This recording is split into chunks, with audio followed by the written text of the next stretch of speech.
Apple has announced that it anticipates lower than anticipated shipments of the iPhone 14 Pro and iPhone 14 Pro Max due to temporary COVID-19 restrictions at the principal Foxconn factory where the handsets are built in Zhengzhou, China. The caution was issued in a news release posted on Apple's newsroom website. Zhengzhou, China, home of Apple's principal assembly site for the iPhone 14 Pro and iPhone 14 Pro Max, has been temporarily hampered due to COVID-19 restrictions. Presently, the plant is only using a small fraction of its potential output. Demand for both the iPhone 14 Pro and the iPhone 14 Pro Max remains high.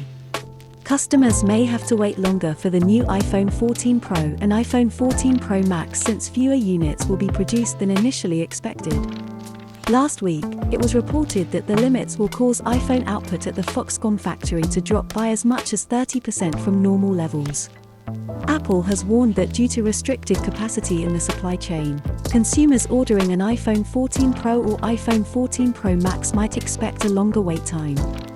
Apple's web shop in the US estimates that the gadgets will ship in 3 to 4 weeks.